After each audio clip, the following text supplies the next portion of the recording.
વડોદરા શહેરના તરસાલી વિસ્તારમાં આવેલી ઉમા વિદ્યાલય અને ઉમા વિદ્યાલયમાં બની એક દુઃખદ ઘટના। બે બાળકો મસ્તી કરતા હતા અને બે બાળકોની મસ્તી ત્રીજા બાળકને મોંઘી પડી। ભાવિક નામનો આ બાળક કે જેની આંખમાં પેન વાગી જતા તેને આંખ ગુમાવવાનો વારો આવ્યો છે। તેની કીકીમાં નુકસાન થયું છે અને તેના માટે સતત તેની સારવાર કરવાની જરૂરિયાત છે।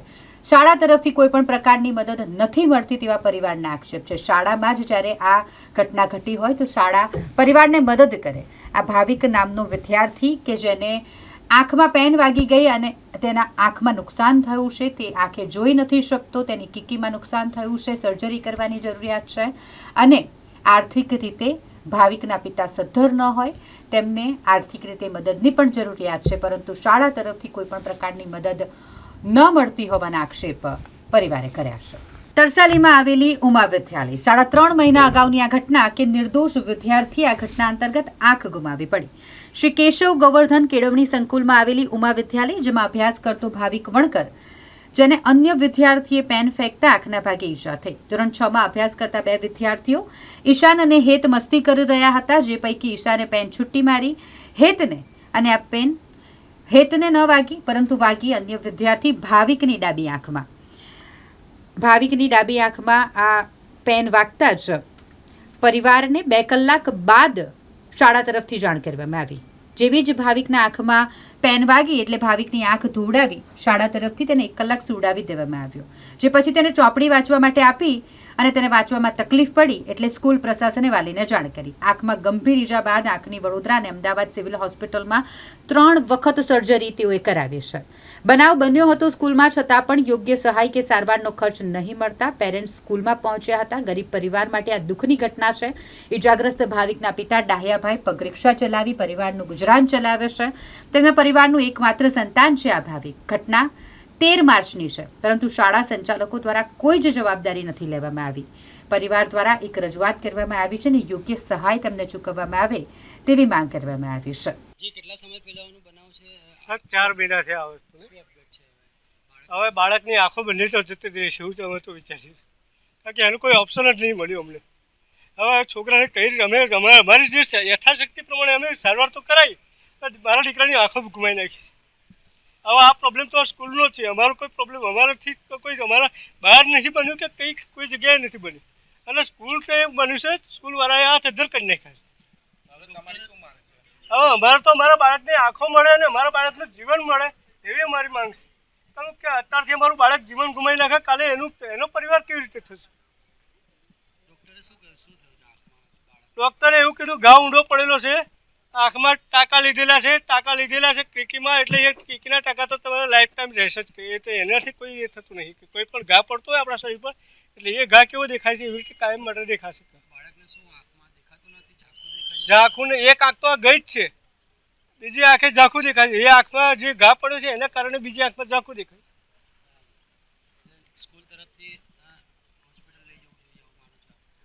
સ્કૂલની જવાબદારી, સ્કૂલની અંદરથી અમને ખાલી એટલું કીધું આ તમારા છોકરાને વાગ્યું છે, આવીને તમે લઈ જાઓ।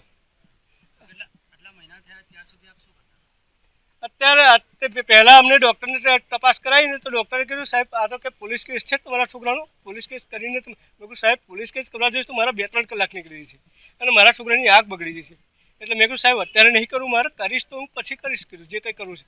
મારા અત્યારે ટ્રીટમેન્ટની જરૂર છે, પોલીસની જરૂર મારે નથી કીધું, એટલે એવું કરીને મેં સહી કરી આપી હતી ડૉક્ટરને।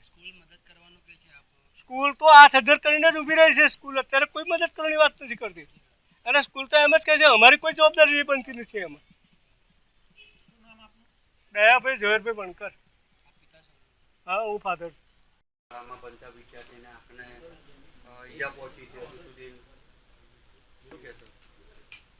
આ બાળકને જે તમે વાત કરી રહ્યા છો અત્યારે, એ બાળકને આંખમાં આ રીતે ઈજા થઈ, જે તે સમયે જ્યારે પણ આ બાળકને ઈજા થઈ એટલે ઇમિડિયેટ એ બાળકને પ્રિન્સિપલ સુપરવાઇઝરની સાથે હાજર કરવામાં આવ્યો અને એમના દ્વારા બાળકને વાલીને તરત જ ટેલિફોનિક જાણ કરવામાં આવી અને અમે કહ્યું કે અમે પ્રાઇમરી સારવાર માટે, કારણ કે આસપાસ ઉમા વિદ્યાલયની આસપાસ ઘણા નાના મોટા દવાખાના અને હોસ્પિટલ છે કે જ્યાં બાળકને એટલીસ્ટ પ્રાઇમરી સારવાર મળી શકે, એટલે અમે જાણ કરી।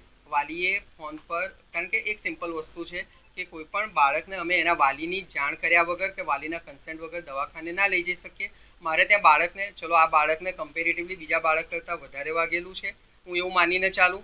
મારે ત્યાં બાળકને સામાન્ય છોલાઈ પણ જતું હોય ને તો પણ અમે એની સારવાર માટેની દરકાર કરીએ છીએ, પહેલાં પણ કરતા હતા અને આગળ પણ કરીએ છીએ.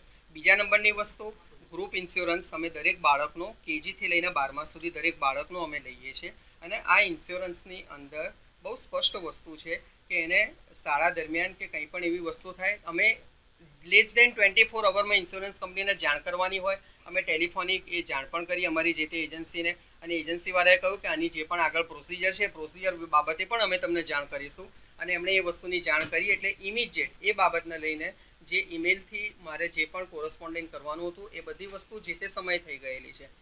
પણ સર્ટેન ડોક્યુમેન્ટ, હવે આ બાળકના વાલી બાળકને એસએસજીમાં લઈ ગયા હતા. અમે ત્યાં આગળ કહું કે બાળકની પ્રાઇમરી સારવારમાં કહું બાળકના વાલી એને અત્યારે આ જ હોસ્પિટલમાં લઈ ગયેલા છે. અને ત્યાં આગળ એની જે તે સમયે જે વાલી દ્વારા કહેવામાં આવતું હતું પ્રિન્સિપાલને, એના અનુસંધાનમાં જ અમારા જવાબો જતા હતા.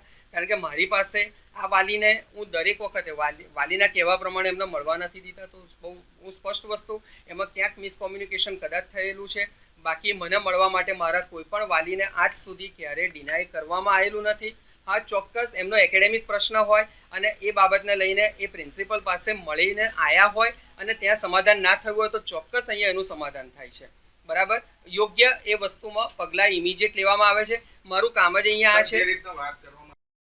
ના સાહેબ, આ વસ્તુમાં તદનંતર હું એ વાલી એવું કહે છે કે 3 વાગ્યા મને ના, મારી પાસે ઓફિશિયલ ઓન રેકોર્ડ છે કે વાલી અહીંયાથી બાળકને 2:35 હવે વાલીની પાસે કોઈ એવી ગાડી કે એવું કંઈ નથી. વાલીને હું તરસાલીના કોઈ પણ એરિયામાંથી, જબકે વાલી તો કદાચ જીઆઈડીસીમાં કે કોઈ જગ્યાએ પેડલ રિક્ષા ચલાવવાનું કામ કરે છે, એવી મારી પાસે માહિતી છે. હું વાલીને જાણ કરું તો મને પણ ખબર છે કે મારે વાલીને વધારે નહીં તો અડધો કલાકનો સમય આપવો પડે. વાલી 2:35 બાળકને અહીંયાથી લઈ ગયેલા છે. અને આ જે ઘટના પહેલો પીરિયડ પૂરો થાય અને બીજો પીરિયડ ચાલુ થાય એને ફ્રિક્શન ઓફ મોમેન્ટમાં ટીચર ચેન્જ થાય એ સમય દરમિયાન બનેલી ઘટના છે. આમાં ના ટીચર કે ના પ્રિન્સિપલ કે ના સુપરવાઇઝર કે ના કોઈ વાલી, કોઈની અંદર કોઈ એવી જે કહી શકાય કે બાળકને હેરાન કરવાની એવી ઇન્ટેન્શન હોય એવું કશું દેખાતું નથી. જે બે બાળકો વચ્ચે પણ આ કદાચ થયું તો એ કોઈ લડતા નતા, અનઇન્ટેન્શનલ એ લોકો એમની સાથે છે.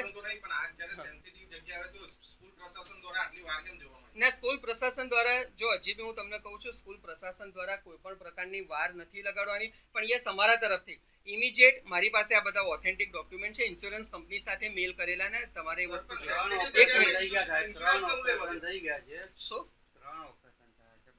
જો સૌથી પહેલા એ 3 ઓપરેશનની મારી પાસે એસએસજીમાં એમની જે ટ્રીટમેન્ટ છે. અને ત્યાર પછી એ બાળકના વિશે જ્યારે મારે પ્રિન્સિપલ સાથે વાત થઈ તો પ્રિન્સિપાલે એવું કહ્યું કે બાળકની જે પહેલી સર્જરી થઈ પછી કંઈક એમના વાલી સાથે કોમ્યુનિકેશન થયું હશે. તેમણે એવું કહ્યું કે અત્યારે બાળકને આરામ કરવા માટેની મેં કહું કોઈ વાંધો નહીં, મેં કોઈ એને સ્કૂલની અંદર રજા બાબતે મેં કોઈ પરેશાની ના થવી જોઈએ. અને આ બાબતની ચોક્કસ પ્રિન્સિપાલનું નામ છે પ્રાઇમરી વિભાગમાં ગીતાબેન ગાંધીના. અત્યાર સુધીના સ્કૂલ કેમ એક પ્રાઇવેટ જ મિનિટ. હોસ્પિટલમાં લઈ જવામાં સ્કૂલ પ્રશાસન સાહેબ ઓલવેઝ રેડી હોય છે. તમે લોકો મારી વાતને સમજો, તમે મારી વાતને સમજો. બાળકો અહીંયા રમત ગમતા બાકી સ્કૂલ પ્રશાસન ક્યારે ડિનાય નથી કરતું. આ બહુ સત્ય વસ્તુ છે. બરાબર, અને એ બધી વસ્તુઓને ધ્યાનમાં રાખીને જ અમે બાળકના જે પણ શાળા દરમિયાન, કારણ કે બાળક આ ઘટના અનફોર્ચ્યુનેટ ઘટના બની. બાકી કદાચ ઘણી વખત રમતા રમતા બાળકો અહીંયાથી કોઈ સ્કૂલની બહાર પણ કોઈ ટુર્નામેન્ટ સ્કૂલના તરફથી રમવા જતા હોય ને, ખોખો કબડ્ડી, તો પણ બાળકને કદાચ કંઈ તકલીફ થાય ને તો પણ મારા ટીચર પણ ત્યાં હાજર હોય. અને અમે એના માટેનું મારે જે પણ મારે વાલી મંડળના જે સદસ્યો છે એમની સાથે પણ વાત થઈ, વકીલ સાહેબ જે છે એમની સાથે પણ વાત થઈ. આજે મારી સંસ્થાના પ્રમુખ જે છે એ પ્રમુખ અનફોર્ચ્યુનેટલી આઉટ ઓફ સ્ટેશન છે. બરાબર, નહીં તો હું કદાચ એમને એટલે મેં તરત મારા જે સેક્રેટરી છે સંસ્થાના એમની સાથે પણ વાત કરી અને એમણે ફોન ઉપર પણ એટલો જ પોઝિટિવ રિસ્પોન્સ આપેલો છે. એમણે એક જ વસ્તુ કહેલી છે કે ધવલભાઈ આપણી જે કમિટી જે છે એ કમિટીની અંદર આ મુદ્દાને પોઝિટિવલી આપણે લઈશું અને બાળકના ફ્યુચરને કોઈ પણ પ્રકારનું નુકસાન ના થાય એના માટે જે કંઈ યથાયોગ્ય હશે એ બધું પોઝિટિવલી, હું એવું નથી કહેતો, બરાબર, પણ મારો એક જ પ્રશ્ન છે કે આ બધા વસ્તુની જરૂર, પ્રશ્ન તો ના કહી શકું પણ એક વસ્તુ કે આને જે રીતે લેવામાં આવે છે કે અમે આજે પોલીસને જાણકારીને બધું આપ્યું તો સાહેબ ઓન રેકોર્ડ તમે અહીંયા પોલીસના સદસ્યો હાજર છે એમને પણ પૂછી શકો. સાહેબ એક મિનિટ, અમે એમને કોઈ પણ પ્રકારની જાણકારી સાહેબ ઓફિશિયલ સ્કૂલમાંથી થયેલી છે આજે કે વાત થયેલી છે, કારણ કે મને આવું કોઈ ખબર જ નથી.